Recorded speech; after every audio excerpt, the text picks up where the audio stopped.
You know, Poppy Playtime has given us some of the most disturbing monsters in gaming history.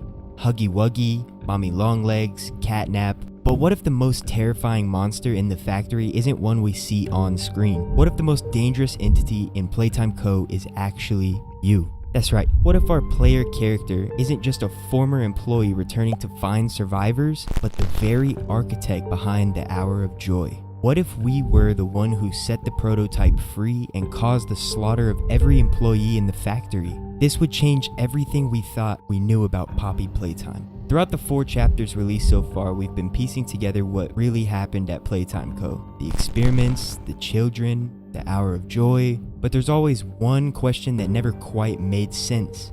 Why did we come back? Why would anyone return to this nightmare? This game tells us we received a mysterious package, a VHS tape inviting us back to find the flower. But is that really enough to make someone return to an abandoned factory where all their coworkers disappeared? No, there has to be something more. Something personal, something guilty. Let's look at the evidence. Throughout the game, we've been operating under the assumption that we're just an innocent employee who received a mysterious invitation to return. But the toys, they recognize us, not just as an employee, but as someone they have unfinished business with. Bubbafen specifically mentions remembering us, associated with screams. But what if those weren't the screams of tortured children? What if those were the screams of Playtime Co. staff being slaughtered during the Hour of Joy, a massacre that we helped orchestrate? And it's not just Bubba. Every toy we encounter tells us we shouldn't be here, that we shouldn't have come back. They're not surprised to see a human. They're shocked to see this human. Us, the betrayer. Think about it. In Chapter 1, Huggy Wuggy doesn't immediately attack. He watches, observes, like he's trying to confirm our identity before hunting us down. In Chapter 2, Mommy Longlegs doesn't just want to kill us, she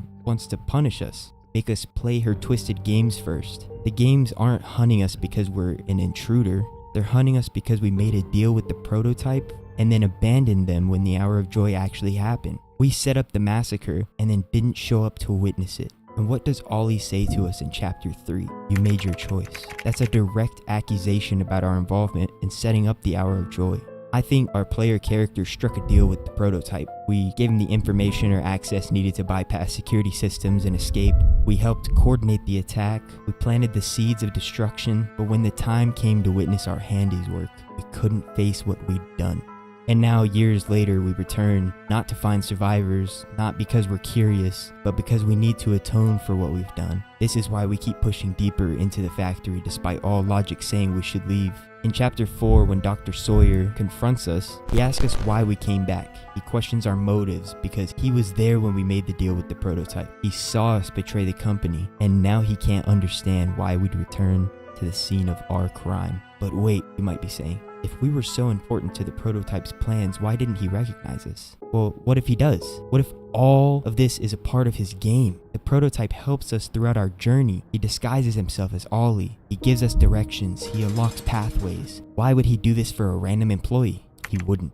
He's doing it because we're his old partner, his accomplice. He's leading us deeper into the factory, not to help us escape, but to make us face what we helped create, to show us the full extent of the horror we enabled, maybe even to finish what we started together. But there's another layer to this. What if Poppy isn't the innocent victim she claims to be? I don't think it's a coincidence that Poppy says she only heard the Hour of Joy. She doesn't appear in any footage of the massacre. We never see where she was during those terrible events. For all we know, she was working with the prototype too, or maybe the prototype was working for her all along. When we're attacked by Huggy, Mommy, and Catnap, Poppy conveniently isn't there. When we finally free her, she immediately starts manipulating us, directing us deeper into the factory, always with the promise of escape that never comes. Look at how quickly she adjusts her plans when we kill Mommy in Chapter 2. Look at how she diverts the train at the last moment, claiming we can't leave yet. Look at how she seems to know exactly where to go, what to do, as if all of this is predetermined. I think Poppy orchestrated the Hour of Joy using the prototype as her weapon, but something went wrong. The prototype realized he was being used and turned against her, locking her in that case where we find her in Chapter 1. Think about it. We know the prototype can mimic voices. We know he's intelligent, but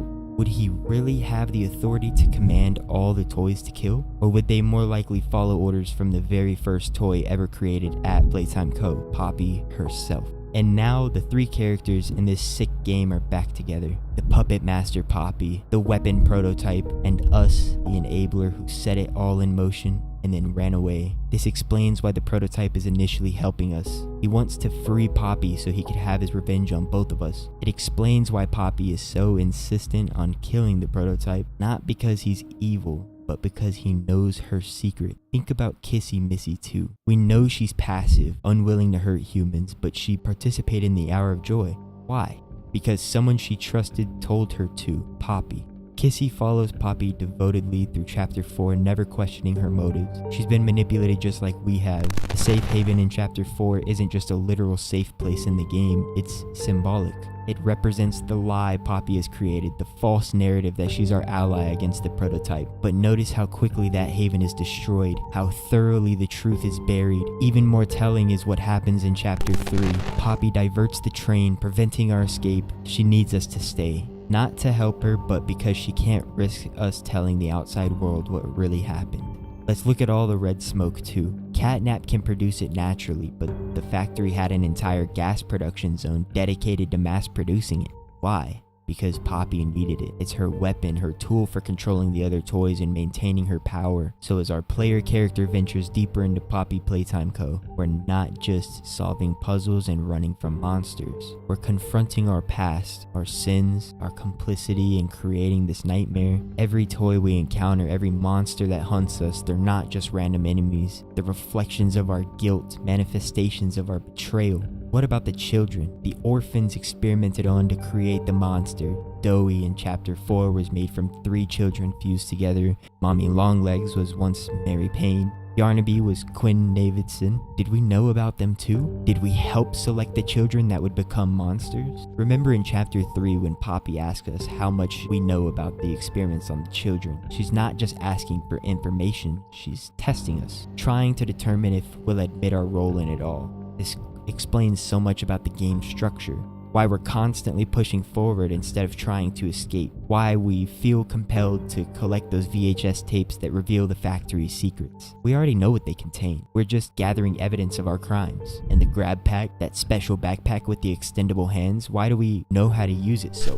Because we weren't just an employee. We were involved in its development. We knew exactly where to find it because we helped create it. When we pull that final lever, push that last button, confront the prototype or Poppy face to face, we're not just finishing the game. We're confronting the horrific truth that helped us create all of this suffering. The real horror of Poppy Playtime isn't the monsters. It isn't even the experimentation on children. It's the realization that ordinary people like us, can become complicit in terrible things. That we can convince ourselves we're just doing our jobs while enabling horror. And maybe that's the true message of the game, that monsters aren't born. They're made by companies like Playtime Co., by people like Poppy in the prototype, and by people like us who look the other way until it's too late. So the next time you're playing Poppy Playtime, remember, you're not just playing as a survivor. You're playing as someone with blood on their hands, someone with a dark past, someone seeking redemption in the very hell that they helped create.